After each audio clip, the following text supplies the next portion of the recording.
Hello Mathew sir, എന്നാണ് വിശേഷം? സുഖമായിട്ടിരിക്കുന്നു. വന്ന കോഴ്സൊക്കെ നന്നായിട്ട് പോകുന്നു. ഞാനേ കുറച്ച് സംശയങ്ങൾ ചോദിച്ചോട്ടെ. UK നഴ്സിംഗ് പഠിക്കാൻ വേണ്ടി ഒരുപാട് സ്റ്റുഡൻസിന്റെ കുറെ സംശയങ്ങളിൽ അതിൽ പ്രധാനപ്പെട്ട 5 ചോദ്യമുണ്ട്. ഒന്നാമത്തതായിട്ട് അവർ ചോദിക്കുന്നത് ഇന്ത്യൻ നഴ്സിംഗ് പഠിക്കുന്നതും UK പഠിക്കുന്നതുമായിട്ടുള്ള എന്താണ് വ്യത്യാസങ്ങൾ? ഇന്ത്യയിൽ പഠിക്കണമെങ്കിൽ നോർമലി നഴ്സിംഗ് 4 വർഷമാണ്. UK അത് 3 വർഷം കൊണ്ട് തീരും. അതാണ് ഒന്ന്. പിന്നെ UK പഠിക്കുന്നത് ഇച്ചിരി എക്സ്പെൻസീവ് ആണ്. ഒരു വർഷം ഏകദേശം 12 തൊട്ട് 15,000 പൗണ്ട് വരെയും വരും. അപ്പം ഒരു 3 വർഷം കൊണ്ട് ഏകദേശം 45 ലാഖോളം വരും. 45 ലക്ഷം രൂപ വരും. UK പഠിക്കുമ്പോൾ ഏകദേശം 45 ലക്ഷം രൂപ ചെലവ് വന്നിരുന്നാൽ തന്നെ 3 വർഷത്തെ നിങ്ങളുടെ നഴ്സിംഗ് ഡിഗ്രി കഴിഞ്ഞ് 4ാമത്തെ വർഷം നിങ്ങൾക്ക് ആ പൈസ റീകൂപ്പ് ചെയ്യാവുന്നതാണ്. കാരണം ഏകദേശം 33,000 പൗണ്ടാണ് ഇവിടുത്തെ സ്റ്റാർട്ടിംഗ് സാലറി.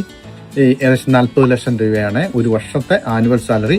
അത് 3 ദിവസം ജോലി ചെയ്തിരുന്നാലാണ് നോർമൽ NHSന്റെ ബാൻഡ് 5 സാലറി സ്റ്റാർട്ട് ചെയ്യുന്നത്. അതുകൊണ്ട് നിങ്ങൾക്ക് 4ാമത്തെ വർഷം തന്നെ ഈ ഫീസുകൾ മുടക്കുന്നതൊക്കെ റീകൂപ്പ് ചെയ്യാവുന്നതാണ്.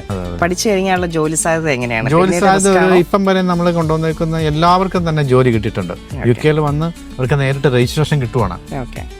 നേരിട്ട് പിൻ നമ്പർ കിട്ടിക്കഴിഞ്ഞാൽ നോർമലി 50% പ്ലേസ്മെന്റ് ആണ് അതാത് ഹോസ്പിറ്റലുകൾ. ഇപ്പം മാഞ്ചസ്റ്റർ മെട്രോപൊളിറ്റൻ യൂണിവേഴ്സിറ്റിയിൽ നമ്മൾ കൊണ്ടുവരുന്നുണ്ട്.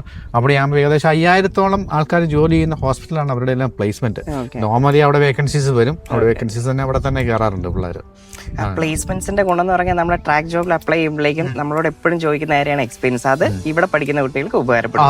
50% പ്ലേസ്മെന്റ് ആണല്ലോ. അപ്പൊ ഇവിടെ പഠിക്കുന്നവർക്ക് അത് കിട്ടും.